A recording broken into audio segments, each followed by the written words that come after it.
What is up, everybody? Justin here. We're back for more CD collection. And it is time to up the irons. Iron Maiden.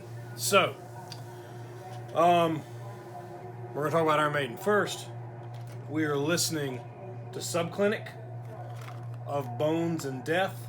Subclinic is a death industrial kind of droney synthscape project. Chad Davis, a lot of people know him from the band Hour of 13. Chad is a really good friend of mine, and he's been in dozens of bands and projects throughout the years. And Subclinic, he has been doing for like 25 years. And this is the brand new Subclinic release. And if you know what death industrial is, it is just essential. I mean, he is sonically, he's up there with Genocide Organ and Brighter Death Now and all those things that are just cornerstones of the genre. Chad's attention to detail and his way to craft, these analog soundscapes are just fucking amazing. But really killer stuff. It's perfect background music. I couldn't decide what I wanted to listen to tonight that would complement the Iron Maiden video. I didn't want to go full meta and just listen to Iron Maiden. So I just put on something in the background, and I just got the Subclinic tape, so I wanted to listen to it. So, we're going to get into Iron Maiden. We are at that point in the CD collection, and I've got about a dozen Iron Maiden CDs. They are one of my absolute favorite bands of all time. I did not wear an Iron Maiden shirt on purpose. But being one of my favorite bands, I have like 10 Iron Maiden shirts, so it's bound that I'm going to be wearing one today. There's a good chance anyway. So, Iron Maiden. I can't imagine that anybody would be watching my videos and not be into Iron Maiden, or at least not know who Iron Maiden are. But I mean, they're just, in my opinion, they're absolutely essential. And I understand people that don't like Iron Maiden because they are an acquired taste. And I get that. Some people don't like, I don't think of Iron Maiden as being a power metal band. I think that they laid the groundwork for all power metal. But they're an acquired taste, especially like Bruce Dickinson era. It's real operatic, it's thematic, it's grandiose. But I have been just a sucker for them ever since I first heard them in the 90s. So, growing up in metal and punk and hardcore, everybody likes Iron Maiden. The punks like Iron Maiden. Hardcore kids like Iron Maiden. It's kitschy and ironic and trendy to like Iron Maiden when you're into that kind of stuff as a teenager. And then, of course, metal fans, we understand that Iron Maiden is the reason that we do what we do. I mean, they are an influence on every single band there is. It's unescapable. It's unmistakable. Iron Maiden are just, they're all four cornerstones. Everybody owes something to Iron Maiden. Maiden, Sabbath, Slayer. Without those three, there's no heavy metal. Anyway, I first heard Iron Maiden in the 90s, late at night, Headbangers Ball, shit like that. A friend of mine gave me a mixtape in 1993. And I'll never forget, that mixtape had Danzig, How the Gods Kill on it, Morbid Angel, God of Emptiness on it, which spurned its ground zero of my love of death metal. We'll get into that when we talk about Morbid Angel. And a bunch of other stuff, but Be Quick or Be Dead was on it. And I didn't know who, it was just a blank mixtape. I didn't know who was who, and I remembered I listened to it. You hear the song, Be Quick or Be Dead, over and over again, and then reading in, like, Hit Parader or something, I saw the name Be Quick or Be Dead, the song, and put it together that it was Iron Maiden. So I always had that idea of knowing who Iron Maiden was and what they sounded like. And then in 1996, Welcome to Hell came out, the Toy Machine video. Those of you unaware, Toy Machine is a skateboard company. Welcome to Hell was a video they put out, a VHS video of all their team riders skating. And, you know, when skateboard companies put out videos back then, before everything went online, you know, each skater would have a part, you know, a 3 to 5 minute part of them skating to music. And Welcome to Hell was one of these game changer videos. It pushed everything for skateboarding in the late 90s. The tricks were bigger, the music was better, the editing was better. It just upped the gnarliness altogether. And Jamie Thomas, who to this day is still my favorite skateboarder, he had the ender part, and it's always a big deal whoever gets the last part in the video. You're kind of the big dog. And he skated, his entire part was Hallowed Be Thy Name. So as soon as it starts, I go, okay, that's Iron Maiden, I know this. I know this band, I know this sound. And I was fucking hooked. I cannot tell you how many times I've watched Welcome to Hell and how many times I've listened to Hallowed Be Thy Name, and I just associate those two together. I associate the Welcome to Hell video and Jamie Thomas and Hallowed Be Thy Name. It was just perfect. It was just a perfect synchronicity, you know, harmonious moment. And that catapulted, it snowballed my love for Iron Maiden, and I've never turned back. So shortly thereafter, I bought the first Iron Maiden thing I found, which was Best of the Beast. Best of the Beast came out in '96, so when I bought it, it may have been either brand new or, you know, barely used.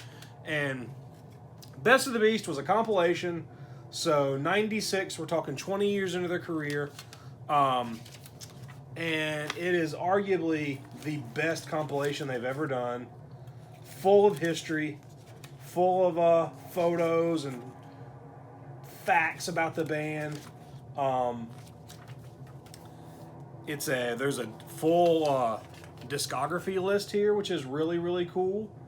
At the time, kind of the shittiest thing about this is that this came out in '96, so Bruce Dickinson wasn't in the band. So in the middle there, you've got Blaze Bayley. Blaze Bayley joined when Bruce left after Fear of the Dark, and, you know, wasn't popular. And those two albums are, you know, the least heralded of their entire career. But I mean, this CD started my love for Iron Maiden. And it's funny, like, I'll hear certain songs these days, and I'll hear them in the context of the album, and I'll expect whatever follows it on this to follow it. So it's weird getting out of that. I listened to this for years and years and years before I got some of the albums down the road. But Number of the Beast, Can I Play With Madness, Fear of the Dark Alive, Run to the Hills, Bring Your Daughter to the Slaughter, Evil That Men Do, Aces High, Wasted Years, The Trooper, Hallowed Be Thy Name. All the fucking just rippers are on here. Now, to some Iron Maiden purists, it only has Bruce Dickinson live versions of the early Paul Di'Anno songs. So, let's go back a little bit. Paul Di'Anno was the original singer. He did 2 albums. He got the boot. You bring Bruce Dickinson in. He's in the band for 20 years. He leaves. Blaze Bayley comes in, does 2 albums. He leaves in '99. Bruce Dickinson comes back. He's been in the band for another 20 years. We'll get to all that. But Best of the Beast is where it started for me. And so it's just this perfect, just cherry-picked, you know, best of their career. And I mean, all of these songs are what started that love for me of Iron Maiden. So then I'm gonna try to go in the order that I kind of like these the best. After that, I bought Somewhere in Time. If you cannot tell, Somewhere in Time is my favorite Iron Maiden album. So, I bought this at a used CD store in the little town I grew up in. That was always, there's a good chance you were going to find some kind of metal there when you went there. And I bought so many like of my favorite CDs there. Now, 20 years later, what have become my favorite CDs. So, Somewhere in Time is their 6th album. It came out in 86. And it's just, for me, it's the quintessential Bruce Dickinson era Iron Maiden. It's the albums before it, especially the 3 with him on it, and it's where they went all rolled into one, just this perfect melody. I mean, every song on here is fucking perfect. Caught Somewhere in Time, Sea of Madness, Heaven Can Wait, Loneliness of the Long Distance Runner, Alexander the Great, fucking Stranger in a Strange Land. This is all #1 fucking bangers, including Wasted Years. Wasted Years is my favorite Iron Maiden song of all time. I don't really know why. The first time I heard it, it's on Best of the Beast. The first time I heard it, it really resonated with me. It's got that really cool intro to it. And I think part of the reason I grabbed this next is because Wasted Years was on it. But Somewhere in Time is just, it is my absolute favorite. It's my go-to every time. And it's just a perfect Iron Maiden record. This one uses a lot of guitar synth. So instead of using keyboards to make synth sounds and synthesizers, they're being done with guitar synthesizer pedals as they're playing. And a lot of people thought that was kind of a, over the top, a little too much type deal. But it works. That record's fucking perfection. So then the next one in 88, Seventh Son of a Seventh Son. A lot of people, this is their favorite record, and I absolutely love Seventh Son. I didn't buy Seventh Son until years later. I had somewhere along the line gotten it on my computer. I listened to it on my computer a lot, and then one day I finally just picked up a copy. And I mean, it's also just, it's perfect. Moonchild, Can I Play with Madness, the title track, Seventh Son of the Seventh Son. It's a little more grandiose in the songwriting. It's a little more epic. It's a little more conceptual feeling. All of Iron Maiden's records have a theme. There's a thematic element to it, but they're not necessarily concept records, but they feel like they are. And, I mean, Seventh Son is, if Somewhere in Time is a 100, Seventh Son is a 95. I mean, it's equally as fucking amazing. And just full of, I mean, the guitar harmonies and the song structures and I love Bruce Dickinson. I know guys, they don't like Bruce. They like Paul Di'Anno records, and that's it. And I love those 2 first records, but I'm not a Paul Di'Anno purist by any means. I'm not a Paul Di'Anno critic. I love those records. They stand on their own, but to me, they're not the Iron Maiden that I know as Iron Maiden. So, then we've got, let's kind of go in order here.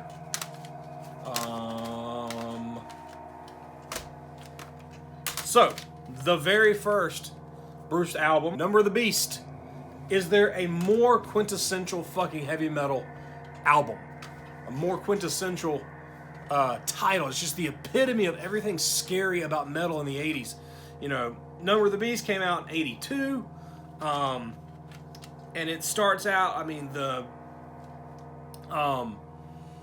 funny thing about Number of the Beast is I always kind of think that Number of the Beast is the first song, but it's not.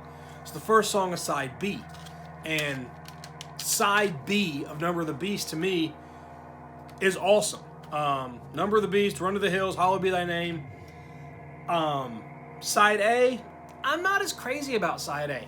I'm not as crazy about Number of the Beast as you would think such a diehard Iron Maiden fan would be, but it's probably like my 5th or 6th or 7th favorite Iron Maiden record. It was their first one with Bruce Dickinson. It was their first one where they stepped outside of being just this, dirty rock and roll band to being a heavy metal band. And the sound is not quite there. Now, I mean, is it fucking amazing? Yes, it's essential.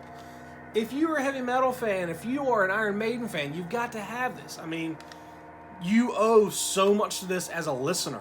But it's not my favorite. But I mean, I love this album. This is the first one I ever bought on vinyl. This CD, I'm not. Here's the thing about Iron Maiden, man. There are 1,000 presses of everything. This is an older CD version, probably from like the late '80s. I'm not sure. I'd have to look it up, but it's an old EMI press, and it's a 2-disc.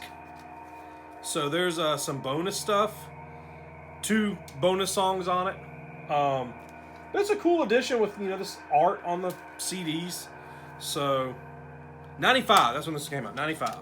So EMI did all the represses in 95, and that's one of those. So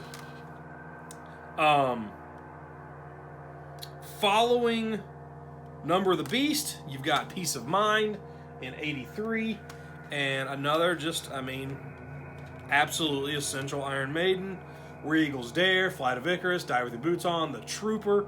I mean, The Trooper is one of their absolute just signature songs. And it's another one of those songs from Best of the Beast that I fell in love with. And I always figured, like, if it's a song that I love is on this comp, I need that album. But I mean, you need every Iron Maiden album. But I love Peace of Mind. I reach for it a pretty good bit when I get an Iron Maiden kick. I get on an Iron Maiden kick probably 2 or 3 times a year, to where I'll grab a handful of their CDs, and that's all I will listen to for like 3 weeks. It happens every year without fail. I will get so fucking wrapped up into Iron Maiden, it's ridiculous. So then 85, I think, is when this came out. Somewhere in there. 84, you've got Power Slave, the Egypt-themed record. It opens with Aces High. There's not a more fucking banging Iron Maiden song than fucking Aces High. 2 Minutes to Midnight. Now, Lost for Words, Big Aura, number 3. It's an instrumental track. To me, it's always been pointless. I skip it every time. I'm not a fan. But then Flash of the Blade, man. And Power Slave and Rhyme of the Ancient Mariner. Fucking epic. Flash of the Blade, Pharaoh do a really fucking good cover of Flash of the Blade. Another essential Iron Maiden. I reach for it a lot. I always skip that one song. I don't fucking like it. And that's just is what it is. So, Fear of the Dark. Fear of the Dark came out in 90? 92? Oh yeah, I don't have No Prayer for the Dying. I do not own a copy of it whatsoever. And it's probably the weakest Bruce album, in my opinion. I think that's the one that has Bring Your Daughter to the Slaughter on it. It's one of those that I've never just seen it in person to grab, and I'm not going to go out of my way to buy it. I need to get it. It has amazing cover art on it. I'm a total completist, and one day I'll snag it. One day I'll be thinking about it, and I'll fucking grab it. But Fear of the Dark came out in 92. Fear of the Dark is way more of a dark, hard rock record. They had abandoned, the big, soaring guitar melodies of the 80s and all the theatrics and the thematic elements. And this is a dark record. It has just some of my favorite Iron Maiden Derek Riggs artwork on it. But opens with Be Quicker, Be Dead. Killer Iron Maiden song. My earliest Iron Maiden memory. Ends with Fear of the Dark. Essential. Fucking Fear of the Dark is the creepiest, just most terrifying sounding, just dark Iron Maiden song. But then there's a bunch of shit in the middle of that I don't even fucking know. I cannot tell you the last time I listened to this album all the way through. It's been years, decades. I probably bought this in high school, and I haven't listened to it all the way through since. This came out in 98, and I probably bought it around then. I may have bought this new when it came out, when enhanced CDs were a thing. So, I've got 2 live CDs, a real live one and a real dead one. They are, one is 80s material and one is 90s material. So, like mostly. And they're both good. I mean, this one's better. It's got Number of the Beast, Trooper, Hallowed Be Thy Name, a couple of old Iron Maiden. You know, it's got Transylvania on it, which is an instrumental. Like, why throw this throwaway instrumental song on one of your live CDs? I don't get it. But these are both good, and I picked these both up at used CD stores along the way. So, then in the 90s, Bruce Dickinson leaves after Fear of the Dark. Blaze Bayley comes in. They do Virtual 11, and I can't remember the name of the other one. It'll flash on the screen. And I never even remotely gave a shit about those albums. The two Blaze Bayley songs I would skip on Best of the Beast every single time. So then a couple years ago, I get on a big Iron Maiden kick, and I listened to both of those songs. And I was like, you know, one of them's not bad. The other one I still can't really get through. It vaguely sounds like Iron Maiden with somebody else singing. It's like a bad Iron Maiden wannabe band. And I know some guys who, you know, they say those records stand on their own merit as good, like 90s metal hard rock records. And I just, okay, I don't need them, you know. I've got a dozen other, 20 other Iron Maiden albums to listen to that I fucking love. So, just, if I see them at a pawn shop for $1, I'll buy them. So then in 1999, Bruce Dickinson rejoins, and it's a big deal. It's a real big deal. It was, a couple years after I got hardcore into Iron Maiden. And here I am thinking, all right, the guy that I like that's in the band is not in the band anymore, so there goes that. Well, then he rejoins. And they put out fucking Brave New World. God damn, what a fucking album.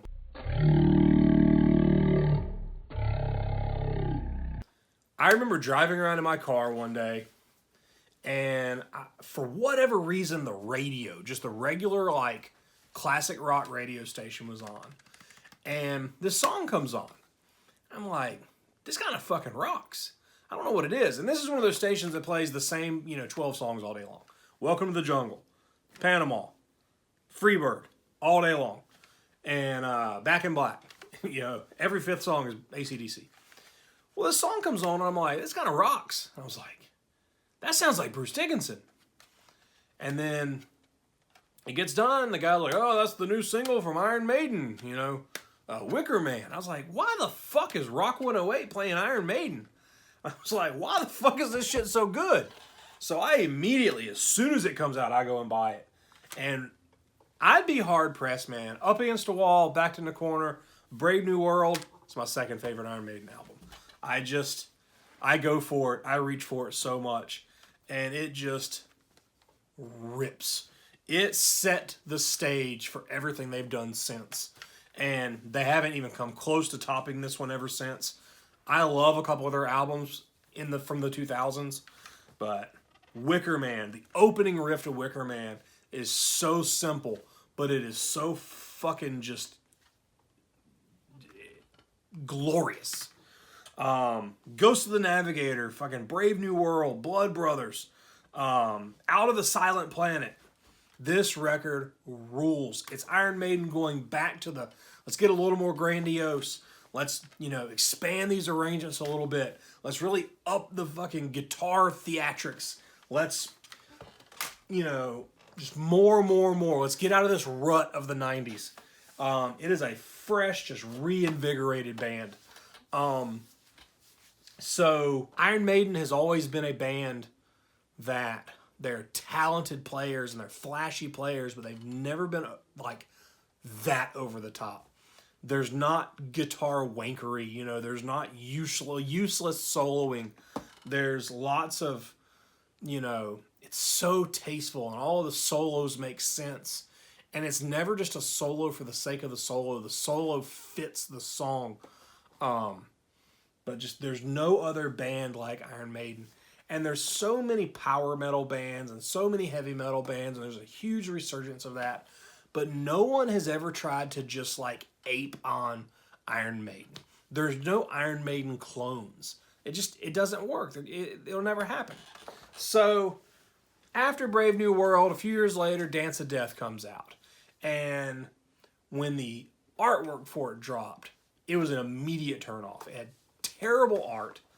And then I heard the single, and it had no life to it. You know, it was flat. And it was a big disappointment to me. And I just I let it go. I was over it. I said, you know, maybe Iron Maiden, you know, they blew their load. Their candle went out with fucking Brave New World. And then a couple years later, they do A Matter of Life and Death. And it was the same thing. The artwork's bad. It's uninspired looking. It's very early 2000s looking. And I know that it's shitty to judge a book by its cover. But, you know, there's a standard to uphold. And when something doesn't meet that standard, it's a disappointment. And then I heard the first song off of it, and it was just in one ear and out the other. It was lifeless again. It didn't do anything for me. And then several years goes by, and they start pimping a new record. Final Frontier's coming out. And I said, all right, I like the name. The artwork was better. It was Derek Riggs again. It may not be Derek Riggs. It might be someone who does stuff like Derek Riggs. But at least it was inspired art. And it was modern. It was, you know, computer animated, but it was well done. And I read some articles about the record coming out, and I read a roundtable discussion article about a listening party. I said, you know, I might have to check this one out. Well, then one day I'm in Target, of all places, and lo and behold, the new Iron Maiden has come out. And for what the fuck ever reason, I bought this dumbass metal box version, because it was $1 more or something. So it's this metal box with the booklet and the CD and, you know, the songs glued to the back of it. So why? I don't know. So cool layout. Final Frontier, it's all space themed, which really, you know, got me. Somewhere in Time is space themed. This thing, you know, it doesn't fit on the shelf right, but Final Frontier is a really epic record. There's a couple of really long songs on it. There's some really drawn out compositions. But it immediately, I was like, man, I like it. I like it a lot. It had a lot more depth to it, a lot more tact to it than the two records before it. It really sounded like a band reinvigorated. And I like this one. I like Final Frontier a lot. I don't listen to it a lot, but every so often, you know, it'll go in and I'll listen to it over and over and over for a couple of days. And that's one thing about Iron Maiden, man. I will put one CD in my car and listen to it for 3 days. I mean, 11 times in a row. It's not a one and done at all with me with Iron Maiden. So, funny story, Father Befouled, my band, we had gone to Texas to play some shows. And we had a drive from Houston back to where our drummer lived near Dallas. And it's like a 5-hour drive or something. He was way out in the middle of nowhere. And we leave the venue after this fest we played at like, you know, 1 o'clock in the morning, 2 o'clock in the morning to drive back. And 2 of the guys just fucking passed out in the car as soon as we start going. And me and Wayne are trading off driving.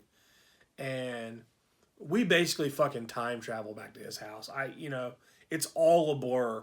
Just driving with fucking one eye open, you know, trying to fucking stay awake on, it was interstates for about half of it, and then a lot of like back roads, highways, you know, 2-lane blacktop roads to get to where Wayne lived in the absolute middle of nowhere in Texas. And we were trying to get back to just not have to spend another night out and rent a hotel for no reason. And we had a show the following night in Dallas. Anyway, this is in the player. And we listened to this shit 49 times in a row. We were just so over changing the CD after every CD, trying to pick something to listen to, dog tired, dead tired.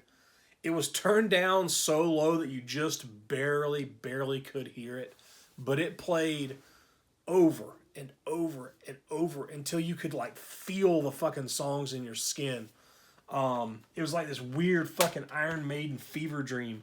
And I remember we didn't get to his house until after daylight. And sometime around, dawn, the sun's coming up and we're fucking zombies. And I remember one of the dudes wakes up in the back and he was just like, please, Justin, take the fucking Iron Maiden CD out.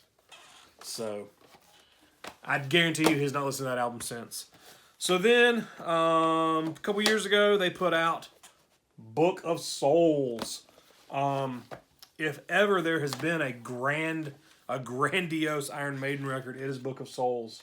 And when I saw that they did this giant book version thing, I had to fucking have it. Double disc, 2-hour long, full length album. And this is definitely the high point from Brave New World to now. I like it better than Final Frontier. It's hard to listen to in one go. But, I mean, the thing about Iron Maiden is they have songs that are memorable. It's hard to tell certain, death metal songs apart. There's people that love Morbid Angel, but probably can't tell you all the names and all the different songs on Blessed Are the Sick. Death metal is very, linear. It's in a pocket. There's not a lot of when death metal gets too catchy, it becomes something else. But Iron Maiden have very catchy, memorable songs, and you hear something, you immediately go, "That's Aces High," That's 2 Minutes to Midnight, whatever. So, and Book of Souls retains that catchiness, that identity to their songs.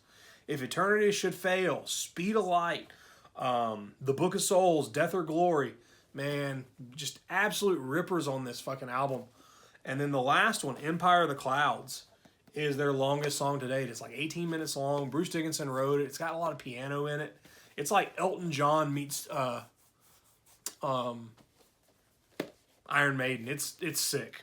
But that's all my Iron Maiden CDs. I've got a bunch of Iron Maiden records. I probably got twice as many Iron Maiden records as I do CDs. I've got most of the full lengths, a lot of the 7-inches, a handful of singles and bootlegs. But I love Iron Maiden. I did not get to see them until 2 years ago, about a year and a half ago. They play Atlanta from time to time, and I used to live 4 hours south of Atlanta, so it was always, I had to pick and choose what shows to come to, and the Iron Maiden one never worked out when they would come through. But then a couple of years ago, on the Book of Souls tour, they played Nashville. And the stars aligned. I was off work that day. I took an extra day off, and me and some friends went up there. I took my wife, and we had a fucking blast, man. And here's a testament to this band. They sold out, like, a 30,000 seat arena. I mean, in 2017. That's insane. That a band that's been around for 40 years, made up of fucking 65-year-old men, can still do that. And I want to know, like, where are these people in my day-to-day life? Like, who am I passing in the grocery store that may be an Iron Maiden fan and I don't know it? But they come out of the fucking woodwork when they play. And the set list was sick. They'd play 2 songs from Book of Souls and then 2 old songs. And then 2 songs from Book of Souls and 2 old songs for 2.5 hours. So, I mean, you got to hear everything you wanted to hear. And they were fucking incredible. They're playing here in Atlanta this summer. And I cannot fucking wait. I get to see them again. And they're playing the Legacy of the Beast tour, which is all older stuff. Just cannot wait. So, anyway, that's it. Iron Maiden. Let's talk about this in the comments. I know you guys have been waiting on this one. I've been waiting on this one.